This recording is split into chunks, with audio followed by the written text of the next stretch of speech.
A poluição, de maneira geral, afeta a tudo e a todos. Aqui no Zoológico de São Paulo, por exemplo, as aves são os animais que mais sofrem com a qualidade ruim do ar. Até mesmo pelo próprio metabolismo acelerado, as aves são os animais que mais sofrem com essa população e com as inversões climáticas que se associam, né? Então, a poluição, ela por si, ela vai prejudicar o animal porque a gente vai encontrar alguns achados mais nos órgãos propriamente dito. A temperatura cai demais ou sobe demais, com essas lesões que já estão iniciadas por conta da poluição, isso acaba prejudicando o quadro futuro do animal. Trabalhei em algumas instituições, em outras instituições, com características diferentes, seja dentro da cidade ou longe da cidade. E você vê que o padrão dessas afecções são bem direcionadas, ou então aparecem mais em locais que realmente têm uma maior concentração urbana. Uma vantagem que a gente ainda tem aqui, que é uma ilha verde no meio da cidade, que ameniza um pouco, mas a concentração que a gente tem de poluentes aqui não deixa de ser grande.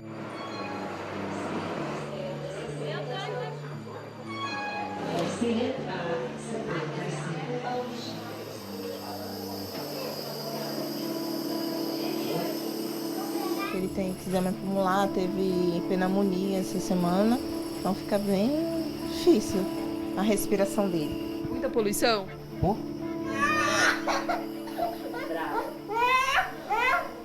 Essa época do ano tem dia que a unidade de saúde está uma loucura. Parece um metrô de tanta gente, com tanta queixa, 90%, principalmente de criança, vai para a inalação mesmo, com queixa de tosse, de falta de ar. Então tem dia que a unidade está lotada. Ele tem a broncopneumonia, né? Aí com esse tempo ele fica bastante debilitado, devido ao tempo muito seco, né? Principalmente crise de bronquite, né? Problemas respiratórios, alergias respiratórias, como rinite, tosse. Garganta e ouvido inflamado, sinusite. Fico parecendo que levou um açúcar, o corpo todo doendo. Fico ruim, fico de cama. Aqui em São Paulo, quando chega essa época, outono e época de inverno, nós temos uma atmosfera muito mais estável, porque não chove, poucos ventos e alguns poluentes permanecem na atmosfera.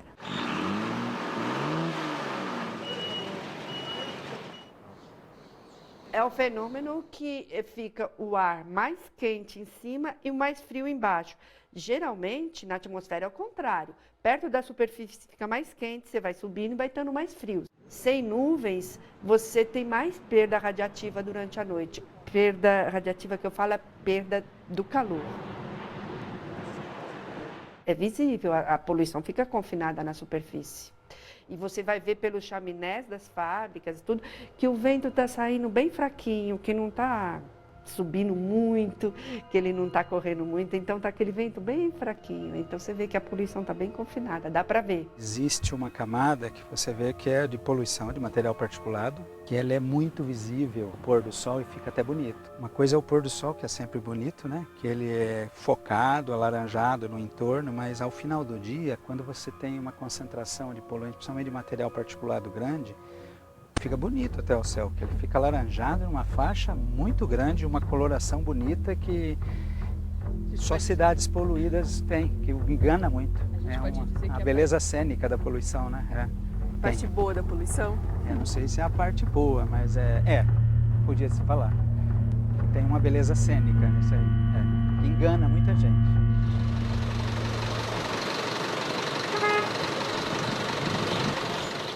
Aí você tem o óxido de nitrogênio, o dióxido de enxofre, o monóxido de carbono, que muita gente, que já foi um problema no passado, e você tem o ozônio, não é o ozônio da camada de ozônio, para as pessoas não confundirem, que está lá em cima, na alta atmosfera, é o ozônio respirável que está aqui no nível em que nós estamos. No caso do ozônio e do material particulado, são os poluentes, vamos dizer assim, mais problemáticos hoje.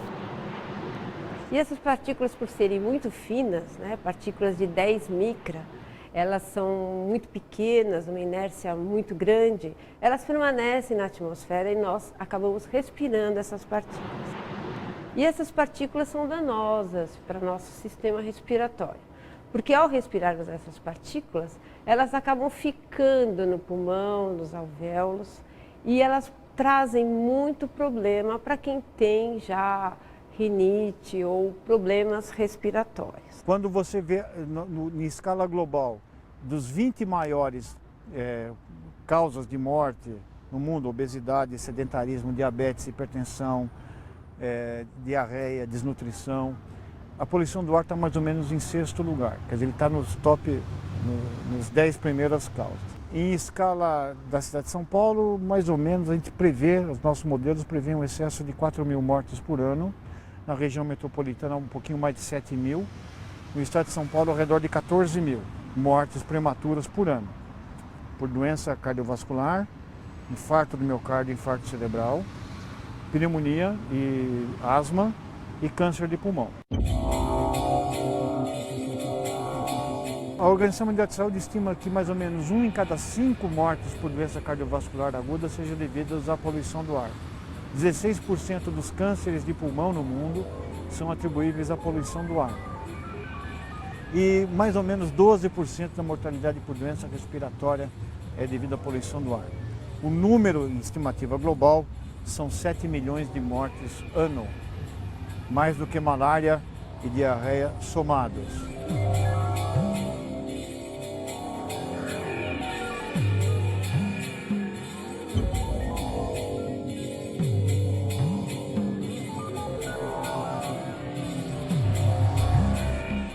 Eu vou convidar vocês para visitar uma árvore de estimação, que é ali, só para você ter uma ideia da encrenca.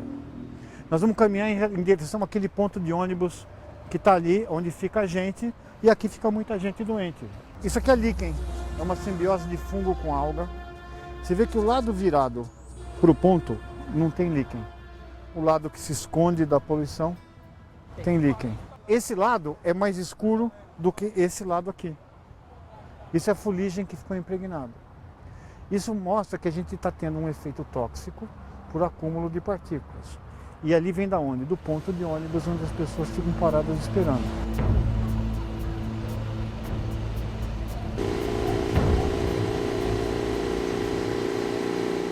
O ar que a gente respira hoje, a gente pode dizer que ele é mais limpo ou ele é mais poluído do que o ar que a gente respirava anos atrás?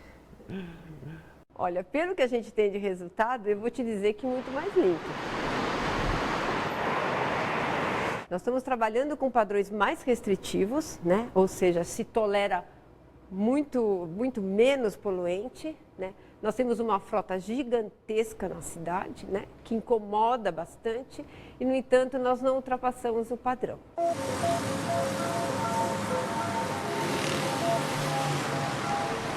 Se nós pensarmos no poluente monóxido de carbono, CO, é um poluente que vem dos veículos leves, né? A maior fonte desse poluente é da frota de veículos leves. A nossa frota é gigantesca e nós vamos verificando ao longo do tempo que esse poluente hoje ele está completamente controlado.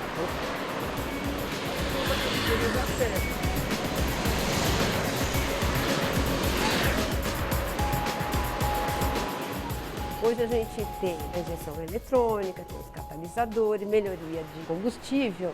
Então faz com que esse poluente seja, ele não aparece.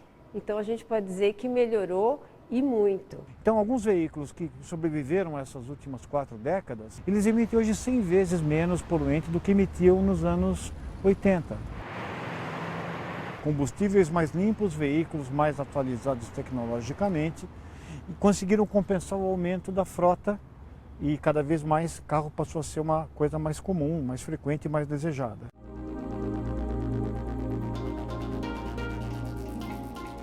Já para as partículas também melhorou. Hoje nós estamos trabalhando com uma faixa de concentração de poluentes muito mais restritiva, né? Hoje nós tivemos assim, é muito comum a gente ter a qualidade boa na região metropolitana.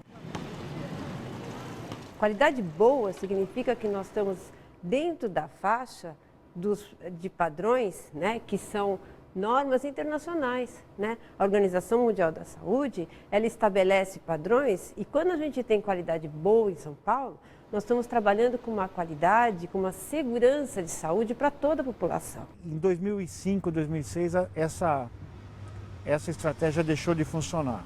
Ou seja, a poluição do ar estacionou no caso de São Paulo e daí disse que alguns parâmetros estão voltando para trás. E a velocidade também não ajudou, né? Quer dizer, nem no ar, nem para a mobilidade. No horário de pico às 6 da tarde, da noite, a gente está andando a média de 6 a 7 km por hora, que é um terço da que o Borba Gato fazia em lombo de mula quando ia fazer bandeira. E aqui na Doutor Arnaldo, nessa saída aqui, eu acho que eu tenho um jabuti que foi atropelado, é manco, ele é capaz, ele tem autoestima, porque ele é mais lento que os outros jabutis, né? Então ele vai chegar na frente dos carros, que vai melhorar a autoestima do Bartolo. A gente, a pé, anda muito mais depressa do que de carro. Então o que aconteceu? Embora a concentração esteja estacionado ou voltado para trás um pouquinho, dentro do corredor de tráfego a concentração de poluentes é cerca de 3 vezes maior do que a média. Ou seja, cada vez mais eu fico mais tempo preso no pior cenário. Então a nossa dose de poluição aumentou, porque a concentração, eu fico mais tempo no pior cenário, eu fico mais tempo na beirada da chaminé. A primeira resposta é sim, melhorou, mas ela parou de cair e se estabilizou num nível ainda superior às recomendações da Organização Mundial da Saúde, em alguns casos superior à própria legislação nacional. A poluição era pior, São Paulo melhorou, mas São Paulo continua poluído. Como está Cubatão, a cidade que já foi a capital nacional da poluição? No próximo bloco.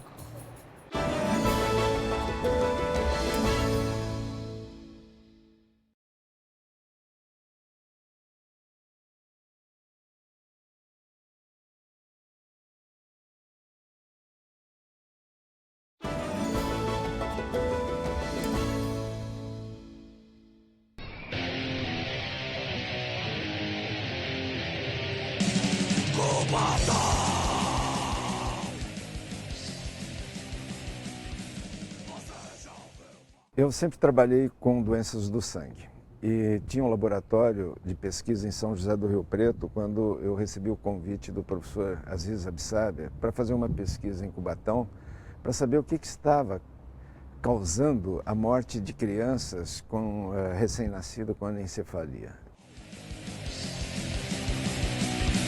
Você já ouviu falar em Vale da Morte?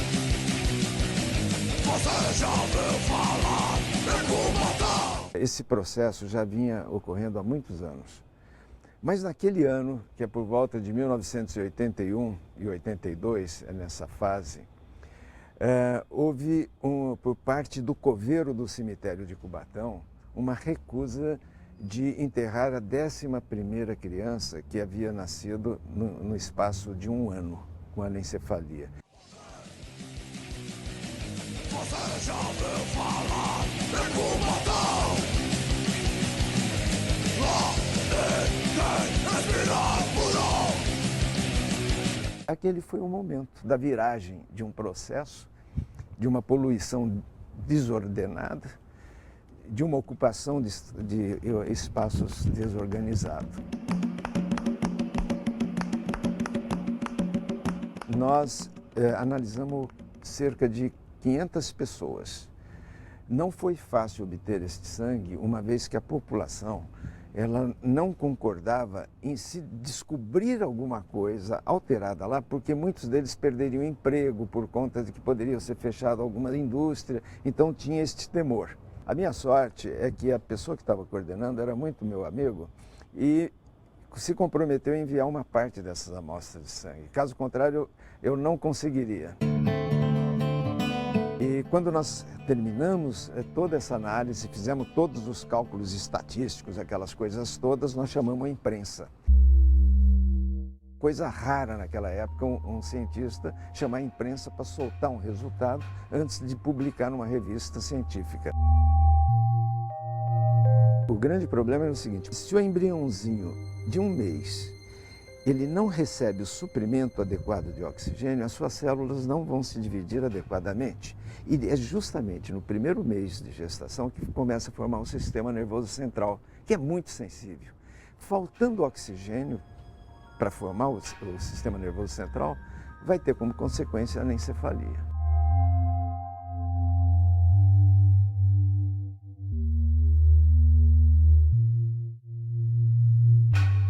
Na época, o Brasil ainda estava muito incipiente nesse levantamento de casos, de fazer um levantamento de abortos naquela região durante um ano.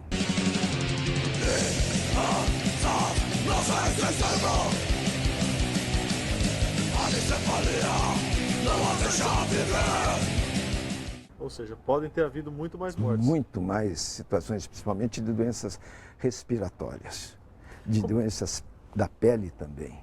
Eu tenho as pernas cheias de manchas, eu tenho aqui um caroço que estourou esses dias, está todinho aqui, está aqui as minhas pernas, aqui, ó, que eu faço questão que toda a população veja isso. Quando vazou para a imprensa, vários canais de televisão e de jornais e rádios foram para lá e foi um susto geral para a população.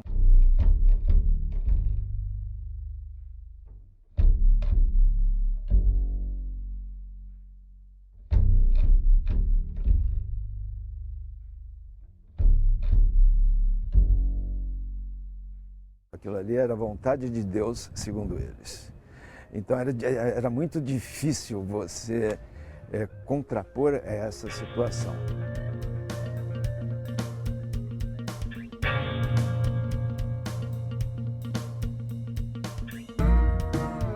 Levantavam pessoas da comunidade que eram completamente contra o que nós estávamos apresentando. A população já estava acostumada. Ela não sabia o que era a felicidade de ver flor, de ver céu claro, de respirar um ar puro, porque eles nasceram naquelas condições. Nós não sabíamos. Agora que a gente está mais por dentro do assunto, né? Às vezes a pessoa tinha paralisia cerebral, como eu tenho um filho, né? Com 3 meses deu paralisia cerebral, quer dizer, tudo isso é sequência da poluição naquela época. Nós tínhamos um bairro encravado aí no meio da indústria, em todas as cidades do país e mesmo internacionalmente, nós éramos conhecidos como Vale da Morte. O complexo industrial lá ele é bastante diversificado, né? Você tem siderúrgica, petroquímica, química e são todas atividades que efetivamente têm um potencial grande de poluição. Os nossos resultados foram publicados nas melhores revistas do Brasil e nas melhores revistas de meio ambiente do mundo. Foi uma coisa fantástica, porque estávamos num regime militar, época do governo do Figueiredo. Eles não queriam que a gente divulgasse, queriam que a gente mandasse os resultados para eles. Nós falamos, nós vamos mandar para vocês, mas nós vamos divulgar. E ocorreu um sério risco e por conta desse risco eu acabei sendo fichado no DOPS. 15 mil pessoas de Vila Paris, mas poderia afetar 80 mil pessoas da cidade de Cubatão. Você tinha por obrigação ética mostrar.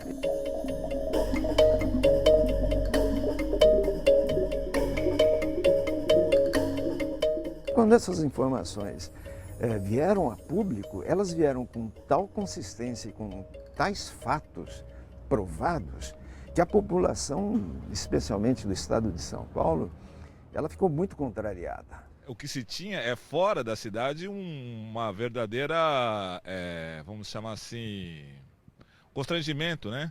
Você era chamado, perguntado como é que você mora em Cubatão, que Cubatão é Vale da Morte, Cubatão isso, Cubatão aquilo. Mas dentro da cidade a percepção é a mesma que a gente vive hoje. Na época, todas as unidades industriais, elas não tinham equipamentos de controle. Os filtros, lavador de gases, precipitador eletrostático, eles não existiam. Então, com isso, a gente tinha emissão atmosférica acentuada para a região e que causou todo o problema das emissões aí, principalmente de material particulado, amônia e fluoreto.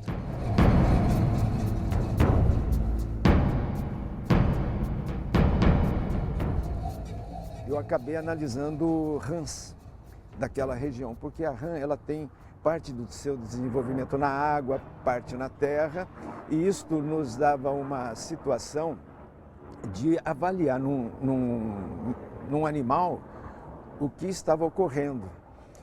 E nós analisamos cerca de 25 rãs de Cubatão comparada com 25 rãs de São José do Rio Preto. As de Cubatão, elas tinham câncer no fígado, necroses nos intestinos, a pele era mais grossa, tanto a pele dorsal quanto a pele ventral, enfisema pulmonar em rã de Cubatão. Se isso estava acontecendo na rã, imagina num ser complexo como o ser humano.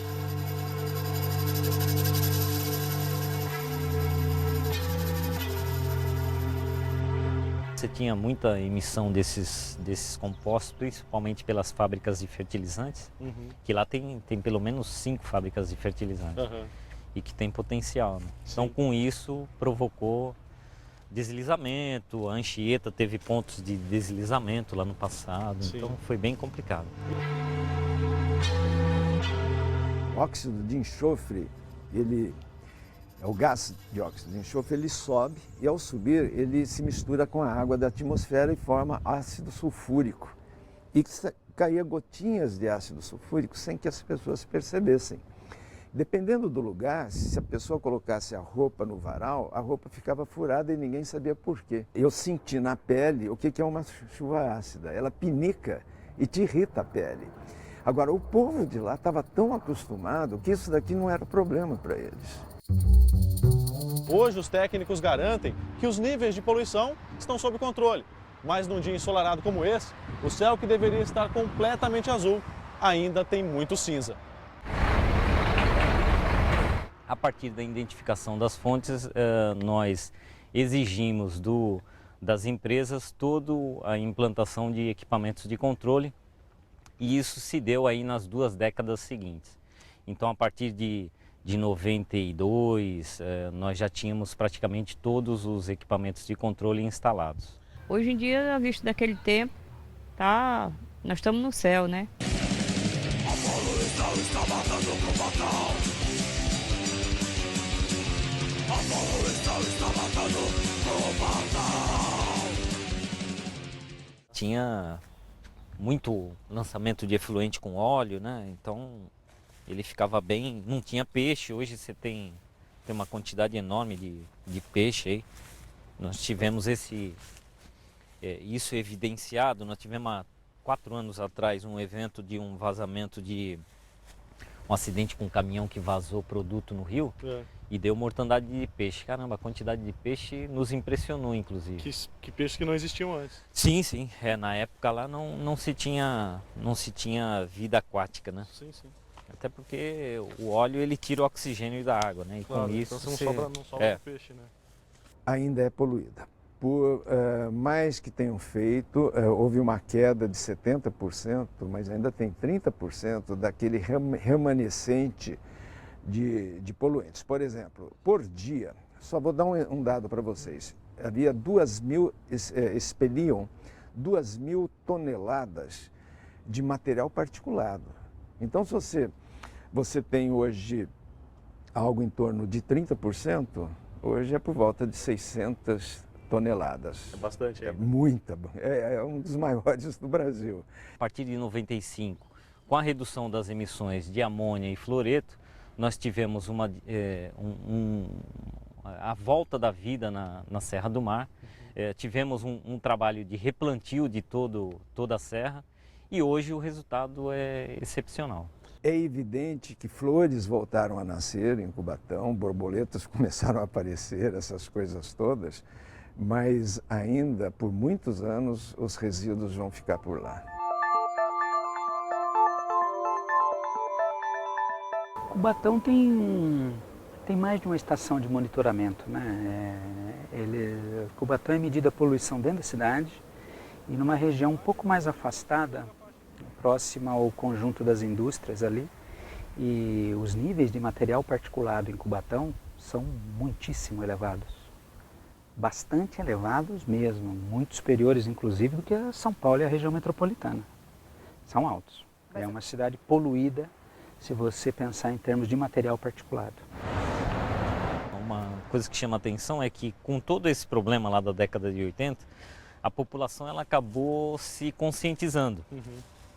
Então se você tem um cheirinho aqui, o pessoal liga para fazer reclamação. Entendi. Às vezes eu vou lá para São Paulo, lá pro lado de Pinheiros, você passa ali naquele trecho de Pinheiros, lá é um odor de esgoto. Bem pior do que aqui. Nossa senhora, se fosse aqui eu tava perdido. Um dia eu tava naquele shopping Vila Lobos, pô, ali perto no estacionamento você sentia um baita cheiro de esgoto. Se fosse claro aqui... que é uma outra situação, Claro. é um outro problema, mas não deixa de causar incômodo, né? Com certeza. E aqui se a gente tem um cenário de um cheirinho que o pessoal sinta, ele já liga para o nosso plantão para fazer o atendimento. O senhor passaria a aposentadoria em Cubatão? Não, de jeito nenhum. Cubatão foi um descaso, porque o local, a localização da cidade é excepcional.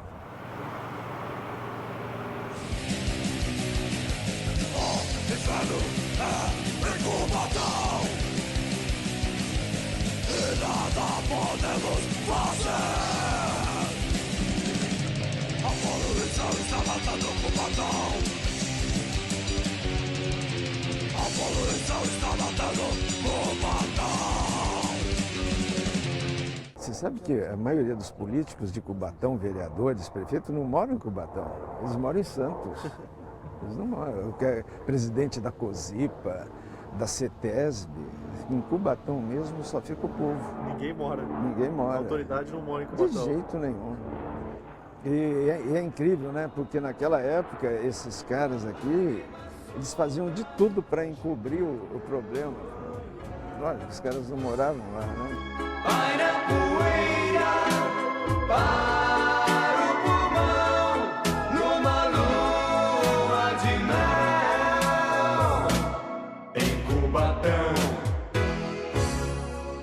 numa lua de mel. Em Cubatão, nuvens de enxofre, ver do mangue o entardecer. E sobre o oleoduto, nosso amor vai arder. Nuvens e cinza, cheiro de gás, lua de mel. Um carro elétrico seria uma das soluções para um ar menos poluído?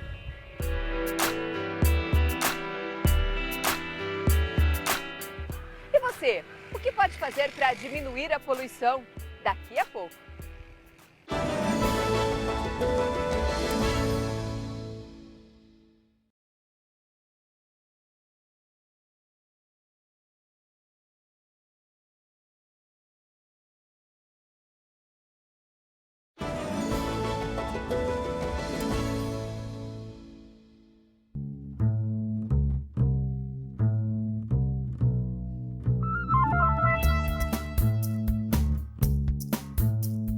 Em São Paulo, capital, né? É mais a poluição devido à quantidade de automóveis, né? Um somatório de situações, né? Tanto de veículos como de fábricas, né? Que tem bastante aqui em São Paulo. É um somatório de situações que complicam, né? A poluição. A indústria ela fica localizada em determinados nichos, né? Agora, o resto da cidade é automóvel, né? Na zona rural, o gado polui também.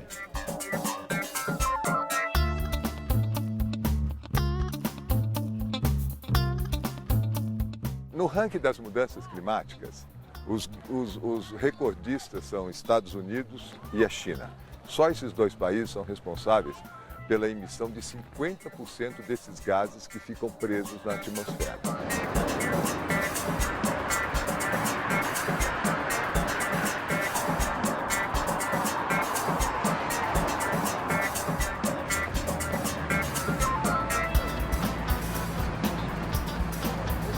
O Brasil também tem uma contribuição muito forte muito forte por conta dos nossos carros, por conta de térmicas, de sistemas de fonte de energia térmica, por tudo aquilo que vem do petróleo, porque o petróleo é o grande vilão da mudança. Só desenvolver o carro elétrico, aí já melhora bastante, né? A emissão de gases. Há 50 anos foi criado um carro elétrico e a indústria petroleira simplesmente torpedeou esse projeto.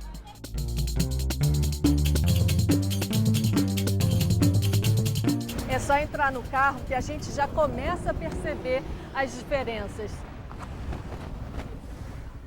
Alberto, eu estou vendo aqui que a marcha parece até um controle de videogame. É verdade, parece mesmo, viu? E você vê que ele é bem diferente de todos os carros tradicionais, né? Já começa pelo câmbio. E a ignição? É aqui, ó. É só apertar o start aqui, ele liga. Já está ligado o carro. Parece que está ligado? Nem parece. Não treme, não tem barulho. É totalmente silencioso esse carro.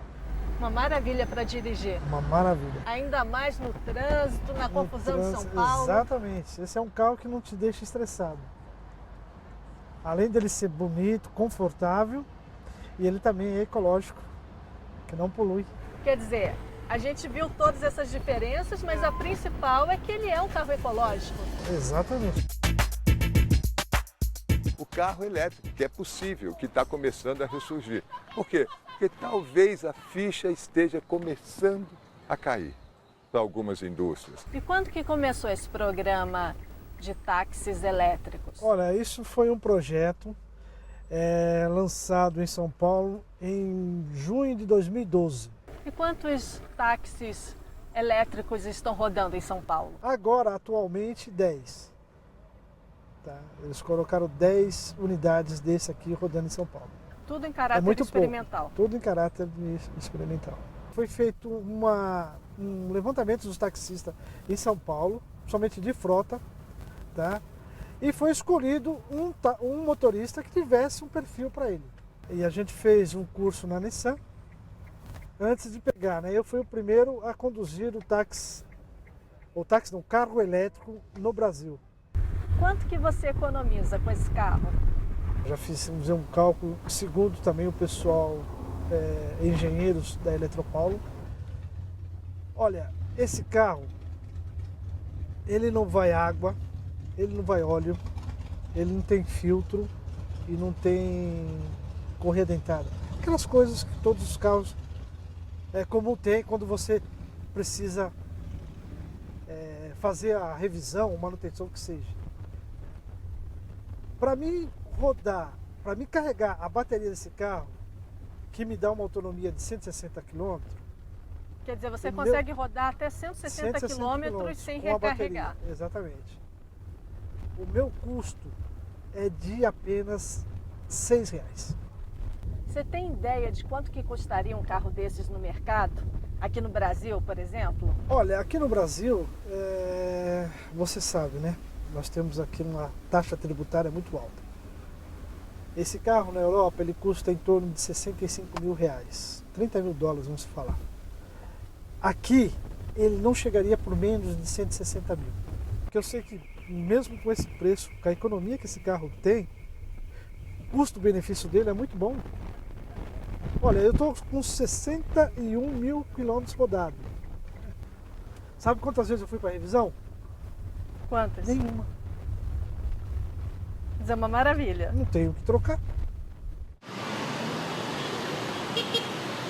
A gente está se arrastando aqui nesse trânsito de São Paulo, mas qual é a velocidade que esse carro atinge? 170 por hora. Ele faz de 0 a 100 em 10 segundos. O carro, ele senta no chão, parece que ele está voando. Você não escuta nada. Quando eu olhei, eu falei, nossa, eu estou a 150.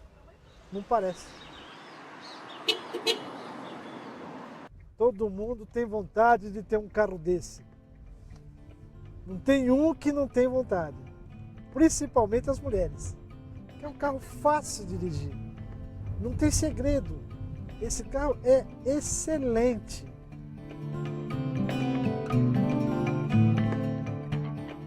Uma vez aqui na Paulista, mas não, várias vezes, o cara parou falou, você tá livre? Tá.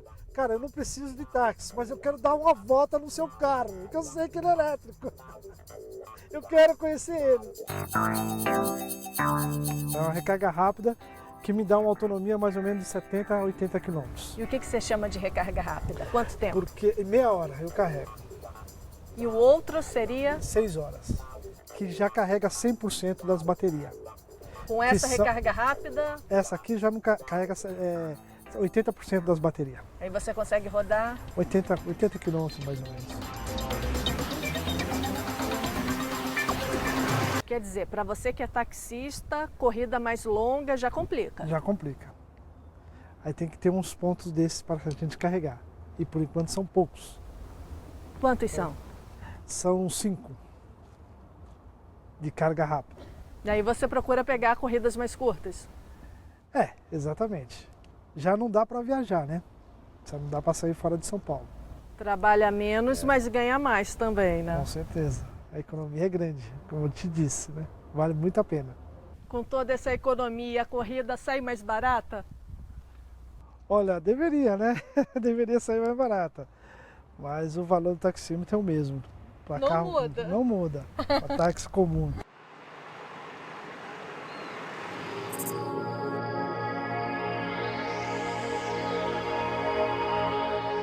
A poluição nas grandes cidades, eu não posso dizer que ela melhorou, ela não piorou. Por quê? Porque teve o alerta geral, a partir, por exemplo, da cidade de Cubatão, aqui no litoral de São Paulo, que foi um alerta mundial do que a poluição é capaz de fazer. Então as pessoas, chegou numa situação limite, as pessoas se assustaram, opa, né? Aí as denúncias de poluição na cidade de São Paulo, né? As doenças pulmonares e tantas outras que a poluição provoca. Isso chamou a atenção das pessoas. Transformar etanol, mudar a fonte de energia, tudo isso faz parte para melhorar esse quadro de poluição aguda que as grandes cidades vivem, né? Você está escutando um barulhinho de avião? O que esse avião está poluindo agora é uma coisa impressionante, porque ele está emitindo muitos gases no seu diesel, né? E vai dizer o quê? Etanol no avião? Não dá. Existem estudos mundiais para saber como é que faz para o avião gastar menos combustível ou emitir menos com combustível fóssil. Então é um desafio de todos, mas dá para mudar.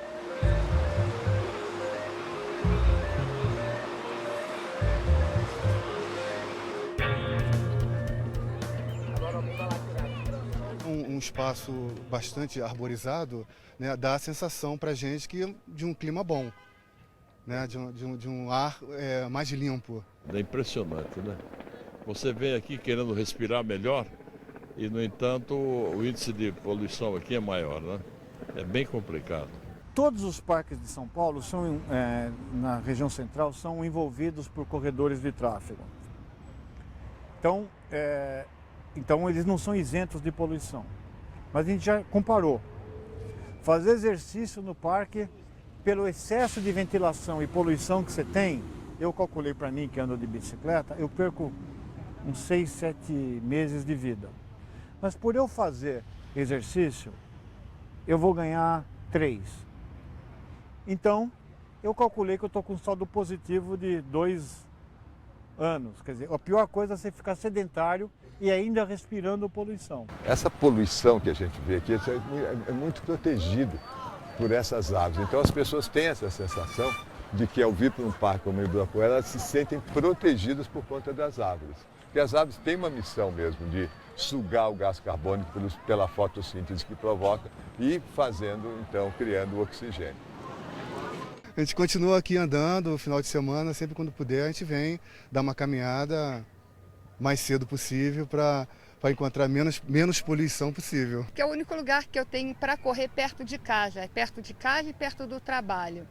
Então eu tenho que correr aqui. Na rua eu não vou correr, eu tenho medo. Tenho medo por causa do carro, tenho medo por causa de assalto. Então eu tenho que vir para o Ibirapuera. Não tenho a menor dúvida que a solução passa pelo comportamento e pela mudança de comportamento das pessoas, do ser humano. Porque somos nós que estamos causando essa mudança.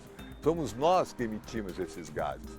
Somos nós que não cuidamos. E para reverter, precisamos que nós agora temos que cuidar de tudo outra vez. O ser humano é o que precisa mudar o seu comportamento para que mude esse cenário.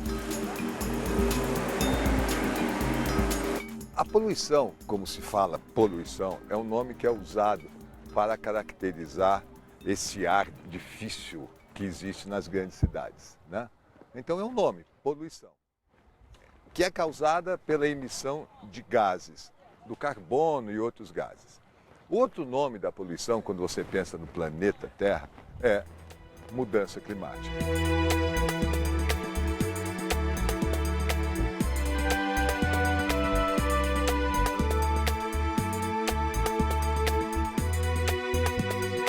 Porque esse gás de efeito estufa, como a gente chama, ele é emitido para a atmosfera, tá? Em quantidade tal que ele forma uma espécie de cobertor em torno da Terra, né?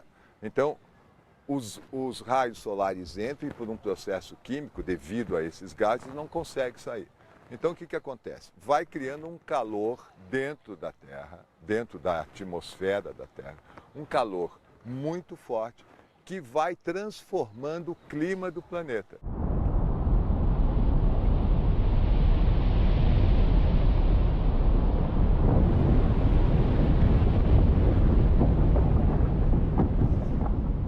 Lugares que nunca teve enchente, como a gente tem visto ultimamente, passam a ter. Nos Estados Unidos, particularmente, os tornados, as nevascas monumentais que a gente enxerga, isso é produto da mudança climática. O que mais incomoda é ver o pessoal sofrer com respiração. Isso é um problema sério. Se a gente parasse de poluir hoje, não emite mais, vai precisar de 80, 100 anos para acabar com o que já está lá. A situação é grave, a situação é muito séria. Então, as mudanças que ocorreram já, e que às vezes parece que é sazonal, elas estão se repetindo cada vez mais. E isso talvez seja irreversível. Eu acho que o sistema de transporte coletivo deveria ser melhor, as pessoas deveriam andar mais de ônibus e metrô, tirar menos o carro. O carro, você não andar sozinho, então deveria ter sempre alguém para andar, e que seria ótimo se a gente tivesse bicicleta, né? Então a gente tem muitas cidades aí que as pessoas andam bem de bicicleta.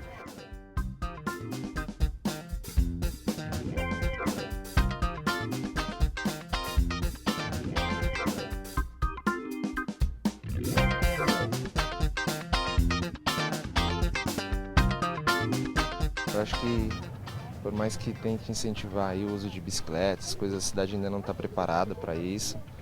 E não existe espaço para a pessoa deixar o seu carro em casa e trabalhar de bicicleta, por exemplo. É difícil. Eu entrei na faculdade com 16 para 17, tinha aula na USP e aqui, e sempre foi ruim o transporte. Então comecei a pegar a bicicleta que eu usava para andar perto de casa para vir trabalhar. E a cidade foi piorando e eu fui acostumando com isso, aprendendo a ter uma direção defensiva. E muitas pessoas falam, pô, eu queria fazer o que você faz, mas não tenho coragem. Então eu acho que muitas pessoas deixam de fazer isso, gostariam de fazer o transporte de bicicleta e não fazem por receio. Mas há uma esperança. Eu vi um anúncio de um empreendimento residencial desses que tem pequeno com várias garagens, né?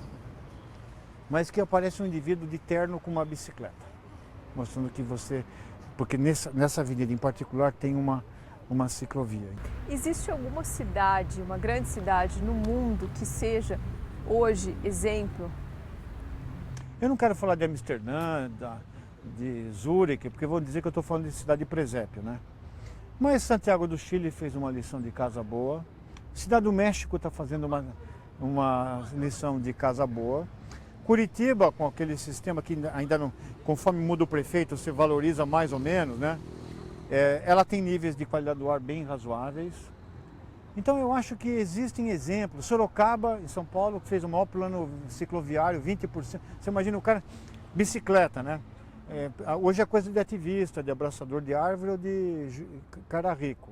Mas pô, o indivíduo que está andando de bicicleta é um indivíduo para quem tem baixa renda, que não tem tempo nem dinheiro para ir na academia, que mata um leão por dia, né? Ele não só está prevenindo doença, o transporte ativo, caminhada, o ciclismo, não só deixa de emitir poluente, como também beneficia a quem pratica. Então, o prefeito de Sorocaba fez o maior sistema de cicloviário, não para lazer, para transporte. E quem mais se beneficia, veja, você paga numa bicicleta, numa prestação de bicicleta hoje, se você comprar uma bicicleta razoável, você vai pagar R$40 de prestação. Quanto você gasta de ônibus? 240. Você ganha dinheiro, ganha saúde e não prejudica os outros. Qual que é o programa consistente de transporte cicloviário que a gente tem na cidade de São Paulo? Nenhum. A gente aceita a bicicleta como lazer de final de semana, mas não aceita a bicicleta como transporte porque diz que atrapalha o trânsito. Como a gente diz, corredor de ônibus atrapalha o trânsito. Quem que está atrapalhando o trânsito? Não é o ônibus, é o excesso de carro. Então é uma cultura nossa de que o carro é o dominante na cidade. Eu acho que a gente precisa repactuar isso. Você pode ter carro, o carro é gostoso, eu tenho carro, mas eu só uso na hora que eu preciso.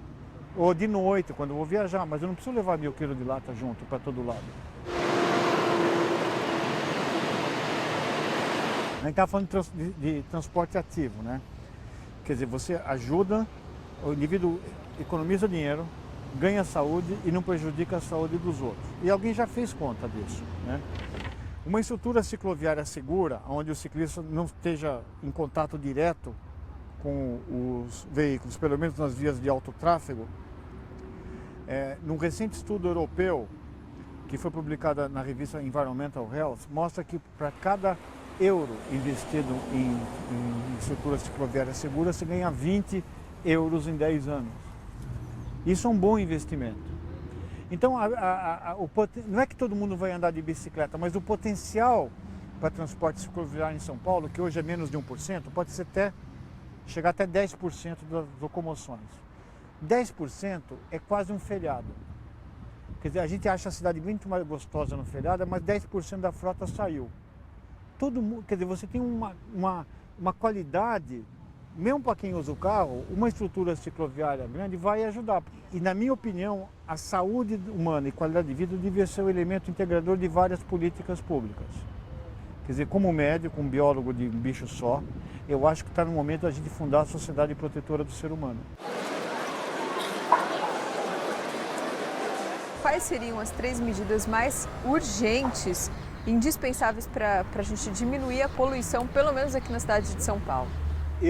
Se eu fosse imperador com poder despótico, eu aceleraria a política de corredores de ônibus, mas não da forma como eles estão agora. Agora é o que dá para fazer. Mas um corredor de ônibus hoje é muito mais barato e muito mais rápido do que metrô. Então, aqueles corredores que permitem que você ultrapasse, o ônibus passe um no outro, que a bilhetagem fosse feita fora, quer dizer, imagina se o metrô tivesse bilheteiro, né? Catraca, também não dava. Então, que você entrasse, abrisse, que tivesse ônibus com várias periodicidades, aquele que para em todo ponto, aquele que vai 5, o outro que vai em linha de um ponto ao outro da cidade, e que não destruísse o entorno, que eu gastasse urbanização.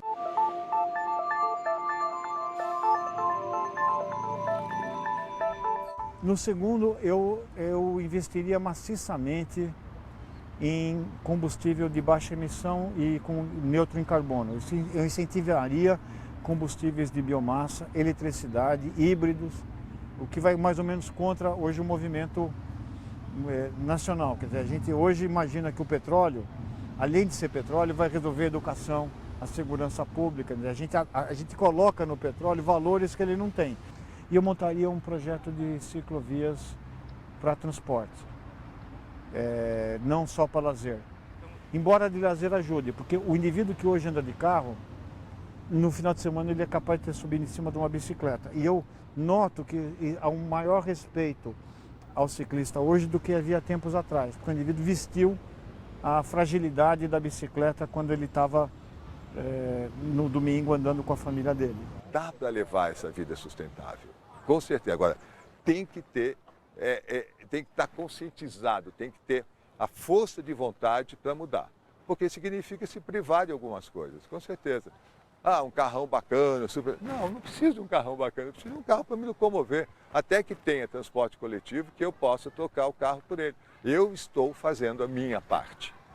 Esse é o lema, cada um tem que fazer a sua parte. Eu acredito muito que tem jeito de resolver a poluição de São Paulo, basta a gente continuar seguindo um caminho virtuoso e a gente entenda a cidade como um todo.